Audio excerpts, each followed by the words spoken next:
In 2023 alone, the United States sold an incredible $80 billion worth of weaponry worldwide.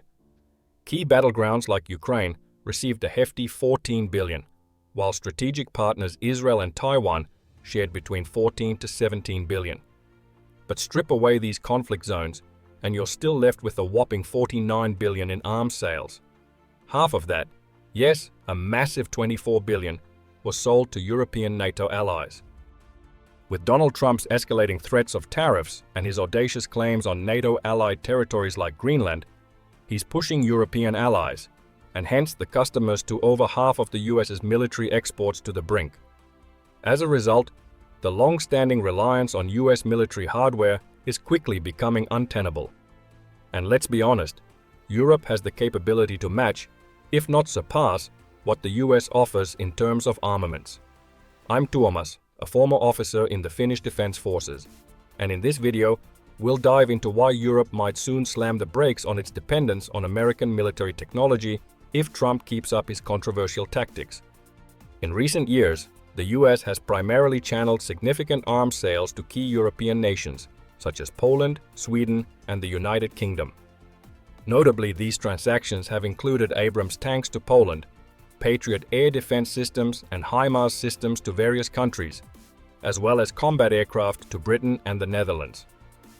It's important to clarify that these figures do not encompass the F-35s previously sold to European allies, as those sales were accounted for in earlier fiscal years by the American defense industry. European nations have been purchasing weapons from the US as part of a strengthened alliance focused on supporting Ukraine in its conflict with Russia. However, the landscape may be shifting. In his recent inauguration speech, the current US president controversially mentioned plans to annex land from NATO ally Denmark, signaling potential changes in international relations. It's important to note that Europe manufactures equipment and technology that not only matches, but often surpasses American military platforms. Let's dive into the details of Europe's defense capabilities and why I suspect Trump's backers in the American defense industry is starting to get very cold feet. First, let's examine the key military items the US has sold extensively to European NATO allies, and then compare them with similar European and South Korean alternatives that offer equivalent capabilities without the political and moral complexities associated with purchasing from the United States. Since 2022, HIMARS was one of the big-ticket items that the US sold to European NATO allies. Since 2022, they've sold systems to Latvia, Lithuania, Estonia, Romania, Italy, Poland, Croatia, and Norway, with many more nations having HIMARS at the top of their shopping list. Many of these deliveries have not yet taken place, but the estimated income for the US and Lockheed Martin in this regard cleared several $1 billion in 2024 alone before we start talking about Poland's upcoming order of nearly 100 systems. Perhaps more importantly to Trump, Lockheed Martin estimates that around 10,000 people work with equipment and missiles relating to HIMARS in, among other places, Arkansas and Texas, two deeply Republican majority states.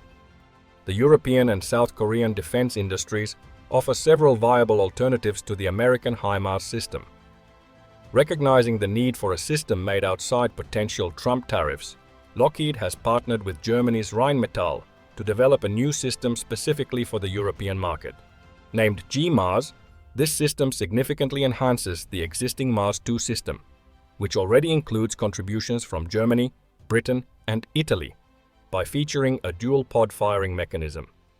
This design allows GMARS to fire twice as many rockets simultaneously compared to the HIMARS or M270.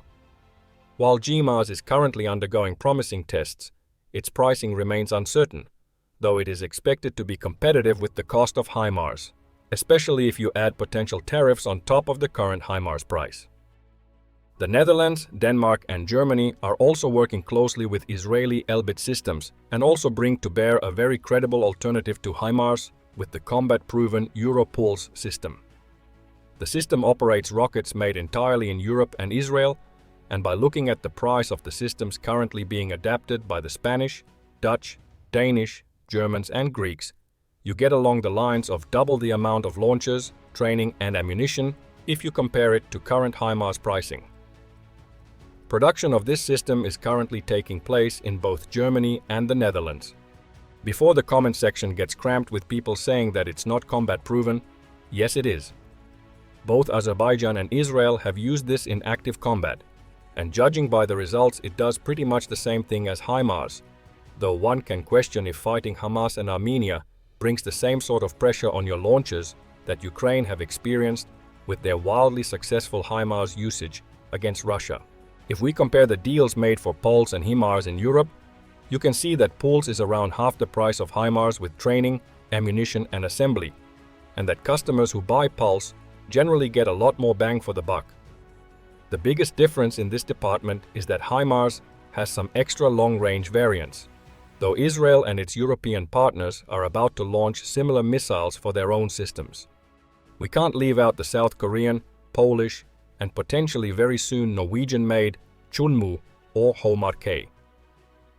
As with the PULS, this system comes in at a much cheaper cost than the HIMARS at around $3 million per launcher, meaning that you almost get double the amount of hardware compared to the roughly $6 million for one HIMARS launcher. Chunmoo has seen heavy use in the Saudi and UAE armies in their wars with the Houthis in Yemen, and seems to be reliable, affordable, and a credible alternative to any of the aforementioned systems, and work is currently being done in Poland and Norway to be able to produce the systems and missiles within Europe. Korean representatives recently visited the Kongsberg Group in Norway in order to sign a memorandum of understanding with the aim of having Kongsberg produce parts, missiles and complete systems in Norway within a few years, while the Poles already seem to be creating their own variants. While the US has successfully supplied the M109 self-propelled gun to European countries like Austria, Latvia, Portugal, and Spain, it's evident that American industry is starting to lag behind in the self-propelled gun sector. European NATO nations are now producing superior SPGs. A prime example is the Polish Crab SPG, which played a pivotal role in Ukraine's early efforts in the conflict against Russia. Despite not being as mobile as the Archer or Caesar systems, the Crab's track design enables operation in challenging weather conditions where wheeled systems might falter. Priced at approximately $4 million per unit, the Crab is costlier than the M109 Paladin, which is offered at an export price of about $2 million. However, Poland anticipates a reduction in costs as production facilities and processes become more streamlined.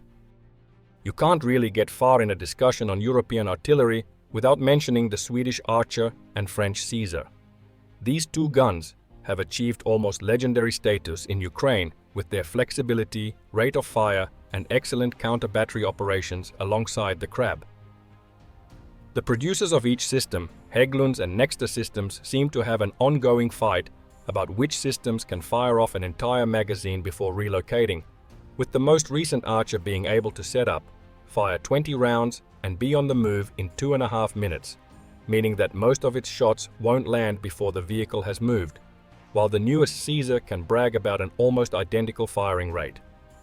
Both systems are lightweight enough that they can be transported via air with few issues, and due to the reloading mechanisms being fairly autonomous, the amount of staff required to man them are about half that of a traditional armored SPG. Last but not least, Germany produces several artillery pieces that can go toe-to-toe with any other artillery piece in the world. Even though PZH-2000 is no longer the big new thing, it is still produced by KNDS and known as one of the most reliable systems out there. From about 2010 to 2020, it broke one distance firing record after another, though the war in Ukraine has driven the price of this system up to about $18 million per unit, meaning that you can get almost 5 Crabs for the price of one of these systems. Germany's most recent artillery progression is the RCH-155, made by the people behind the PZH-2000, which has an autonomous turret and is mounted on top a Boxer chassis. Ukraine recently received their first batch of this SPG, and so far we have heard very little about it, but with Germany's scary heritage of making awesome military gear, I'd say that it'll likely perform well. The price is still high, something KNDS will likely need to look at. This system is perfect for smaller nations with less artillerymen, as you really only need a driver to be present in the vehicle while it is operating. And you also don't have to risk as many soldiers' lives with counter-battery fire. I suspect that autonomous artillery is the future of NATO, and that other nations will soon come up with their own variants. The coolest part about the RCH is that it can fire on the move, which in my book makes this the most hard-to-hit artillery system currently in operation. When it comes to fighter jets, Europe has its fair share of options to American planes. Though the F-35 program is multinational, most of the revenue for sales and taxes ends up in the US. The F-35 has had a troubled start to its service life, and as recently as last year, the US held congressional hearings on account of the low operational rates of the jet. The issue for Europe in this regard is that none of Europe's large producers of aircraft makes a fifth-generation stealth fighter quite like the F-35. But the war in Ukraine has also shown that air defenses have essentially leveled the field. The F-35 program isn't as black and white as the other arms sales from the US, and in this regard Lockheed is duty-bound to include European businesses in their production of the jet. Parts are sourced from all F-35 program nations, but a majority of the work is done in the US. Lockheed estimates that around 250,000 American jobs are created through their F-35 program, and only around 10,000 of these are in Europe.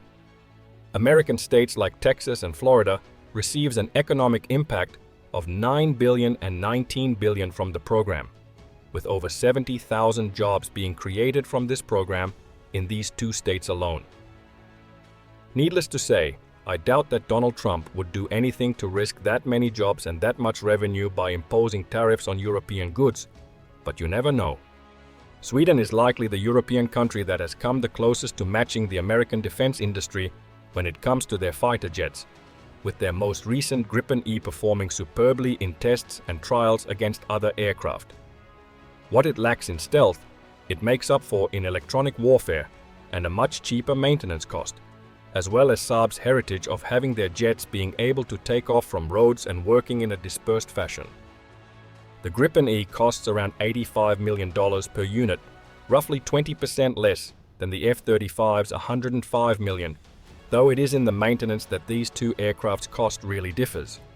While the congressional hearings in the US have exposed that the F-35 can cost as much as $42,000 per flight hour, the Gripen E costs 10 times less to maintain per hour, at only $4,000. Both France and the Eurofighter alliance also produces fighter jets, though the Typhoon is getting close to the end of its production life. France's newest fighter, the Dassault Rafale C, is still produced in large quantities and is a solid fourth-generation fighter which has sold more than the F-35 globally since 2021. The German, French and Spanish Air Force is getting quite far along in their development project for a sixth-generation fighter, and the same can be said for Sweden's Saab and Britain's Tempest project. Despite the war in Ukraine highlighting the reduced primary role of tanks on the battlefield due to drone technology, European nations are still keeping pace with the US in armored advancements. Germany's Leopard 2 program recently unveiled their latest model, which features active protection against drones and an unmanned turret system. Meanwhile, the French Leclerc, though pricier than its counterparts, matches the global tank standard in capabilities.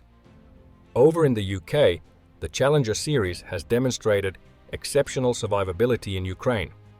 Sweden's Stridsvagn 123, a heavily modified Leopard 2, stands as a formidable contender.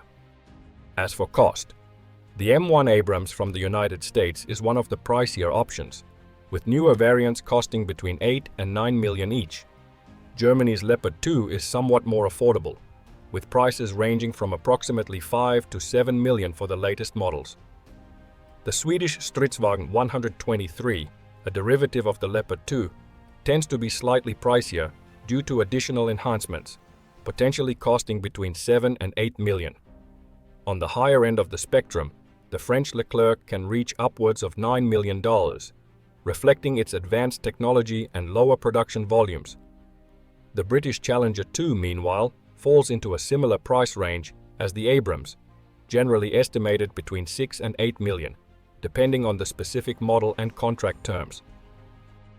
I could go on with this process with AFVs, APCs, and other items, but the point out of all of this is that the US does not necessarily produce the best or most economical options.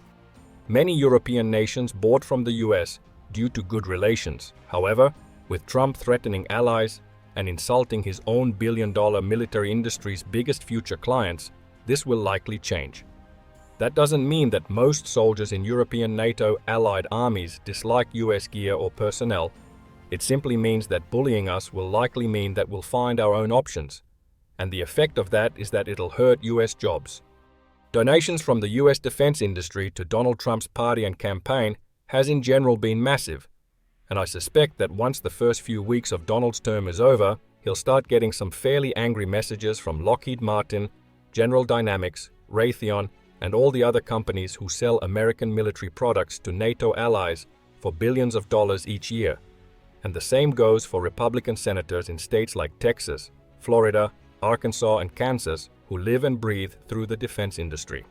Personally, I've been on tour with US soldiers in Kosovo and Afghanistan. They were all good people who generally did not want to get engaged in their country's politics. And it pains me that their current leader has stooped to a level where he's threatening the nations these servicemen and women served with for years on end. As always, we hope you enjoyed this video. Have a great weekend and stay safe, everyone.